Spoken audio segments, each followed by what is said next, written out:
boy and girl are making out, right? When they hear over the radio that this lunatic killer's escaped from an insane asylum. That's not the way it goes. The boy goes for help, and the girl stays in the car, and she hears this, like, scratching sound. No, he's been decapitated. No, he was gutted with a hook.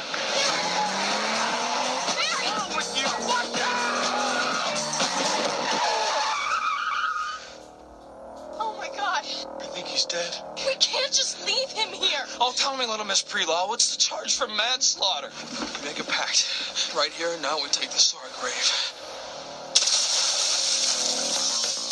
For the last year, 4 friends have kept a secret. Are you on drugs? No. Well, then what is wrong? I've had a rough year. But not all secrets stay buried. Somebody sent this to me. Oh, my God. Someone knows. I know what you did last summer. Ooh. What they thought would be a new beginning Toast to us. is becoming a dead end. Somebody tried to kill you last night. We have to go to the police. If he wanted me dead, he could have done it. And the mistake they made It was an accident. There was no accident. It was murder. What if he's still alive? Hey! What are you doing here? is coming back to haunt them. Oh, my gosh. He's after me, too. I got a letter. I got run over. Helen gets her hair chopped off. Julie gets a body in a trunk, and you get a letter? That's balanced. He's waiting for us to unravel. The wait is over. What are you waiting for, huh? What are you waiting for?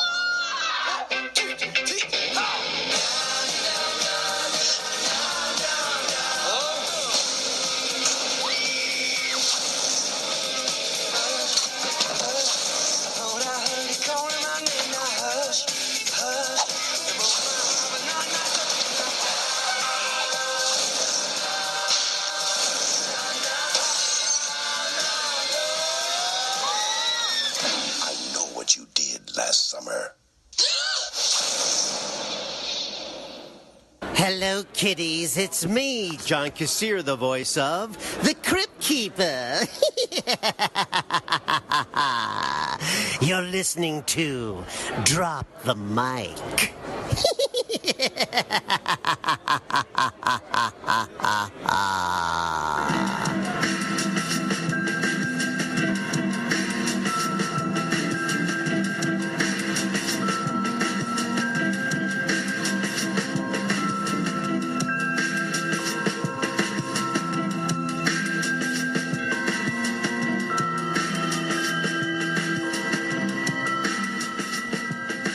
Alright guys, welcome back to Drop the Mic. I'm your host, The Swan, and this is episode 28, and we're calling this one With a Little Help from My Friends. Because my co-host, James Warney, couldn't be with us today or tonight, whenever you're listening to this. So I got a couple of my buddies here to hang out and talk about a cool movie. So let me start with Anais Rodriguez. What up? Thanks for coming. And, of course, Tim Putnam. What's going on, guys? And Emma Duenas. Hi. For the first time, a loyal listener. Thank you for doing this at the last minute. This is pretty cool. We're going to be talking about I Know What You Did Last Summer. For they just celebrated their 20th anniversary this past Tuesday, I think. So I thought that was cool. And since we couldn't talk about the Fly this week, it's a good, I think, a good special episode. So anyway, thank you guys for joining us for this. I hope this turns out to be an awesome episode. Yeah. Annie, do you want to kick us off with the news? This is what James is supposed to be doing. Where you at, James? Where you at? So I don't have too many news, but of course I'm going to be talking about Game of Thrones. So I know this has come out in the last few weeks, but HBO announced that they would be upping their episode price from $10 million an episode to $15 million per episode, which is crazy. Mm-hmm. People also know that it's going from 60 minutes to 80 minutes, and it's only going to be six episodes for the whole season. So 6 episodes, wow. Yeah. So, but I mean, they're $15 million. Are they splitting? So when it comes back, Are they splitting it into 2 again? No, so the last one was them splitting it up because it was such a short season already, and so this final season is the second half, I guess, that you can. Yeah. I see. Yeah. So, and I mean, 6 episodes for Game of Thrones is not enough episodes. That's why they are extending them slightly. Yeah, I suppose. Yeah, going from 60 minutes to 80, and then of course putting in an extra 5 mil per episode, which is insane. Another HBO news, I think I mentioned this, but Curb Your Enthusiasm is back. It came back October 1st. We're 3 episodes in. And just my personal review, the couple first episodes didn't really follow the Curb formula, but third episode kind of felt like what the show's been doing, their classic formula, and kind of what makes their show so special. So I'd be curious to hear other people's thoughts and reviews about it, because it kind of was anticipated. It had been 6 years since the 8th season. So. Yeah. Moving away from HBO, people know that I'm a big Wes Anderson fan. Yep. He has a new film, and he does have a couple of trailers out. It's called Isle of Dogs, and it's an animated film, and they're still, I guess, filming it. Oh, it is I didn't know it was animated. Yeah, it's animated. It looks so cute. So I it's kind of... Oh, go ahead. I was just going to say, I love Fantastic Mr. Fox. So I was going to mention that it looks a lot like Fantastic Mr. Fox. Kind of claymation style? Yeah, the art, but also, if you look at the trailer, it the feel of it, you know? I have a question for you. Yeah. Are you cussing with me? I love that movie. And it stars Bryan Cranston, Edward Norton, Scarlett Johansson, Bill Murray, kind of some of his usual casts. Yeah. But Bryan Cranston, I think, is fairly new to what he usually does. So for the people who don't know who Wes Anderson is, he's done Darjeeling Limited, Moonrise Kingdom, and Rushmore, and any others Royal Tenenbaums. Yeah, Life Aquatic. So yeah, he's responsible for a lot of my top movies. Bottle Rocket. Can't forget that. Yeah. So, but that's all the news I have. Oh yeah, really? Yeah. Oh, okay, cool. You got something that you think I was gonna share? No. It's a short one for me. That was just really fast, but yeah. I don't have a problem with that. Okay, jumping into mine, Guillermo del Toro just released a new official one-sheet showcasing some of the art and imagery for his newest film called The Shape of Water.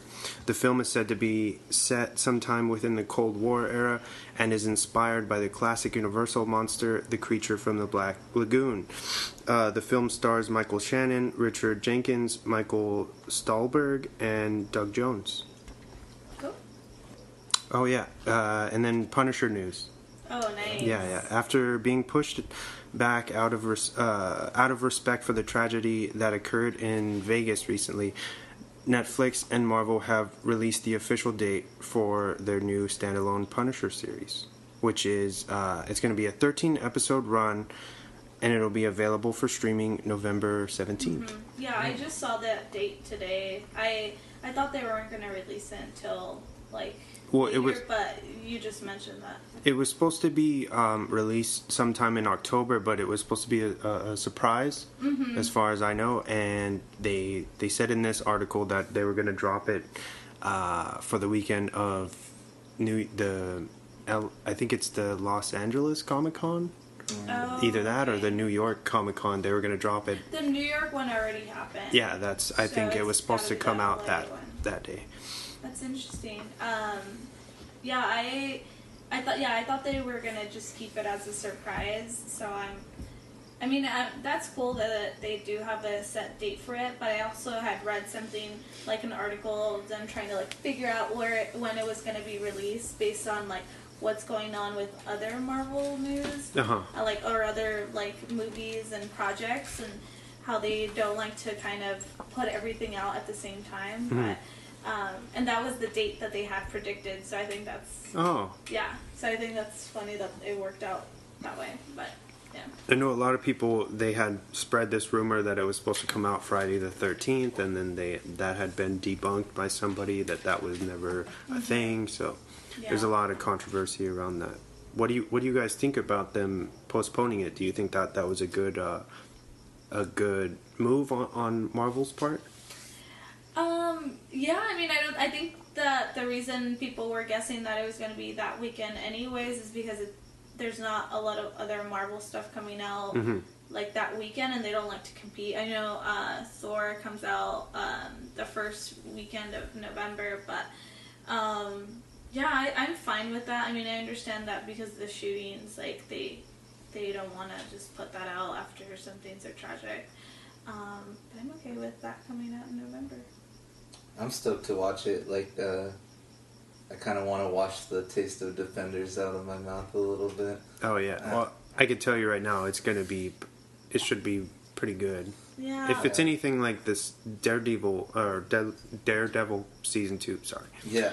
That was pretty tight, right? Yeah, it was that really was so good. And he's just like so kind of merciless and like willing to use guns that I could see that it'd be kind of something that they not want to release so close to the tragedy in Las Vegas. He's also a good actor. Yeah. I think he does like he just throws himself at a project. He has that face that you kind of feel like he's up to something evil, like, or like he doesn't care too much, but at the same he does. He looks like a tortured person. Yeah, from the trailers it looks super gritty and just like really dark. Yeah, super excited about that one. Have you guys seen the first trailer that they dropped? Yeah. With the Metallica's One behind it, it's perfect. It was the music was lined up with like the shot, like the gunshots. Yeah. But yeah, I'm stoked. Anyway, moving on from that, this past Friday the 13th, Fox released a new trailer for the upcoming New Mutants film based in the X-Men universe. It is supposed to be a straight-up horror film that uses mutants instead of just humans. They plan to release a horror trilogy for New Mutants, assuming that people love this first film.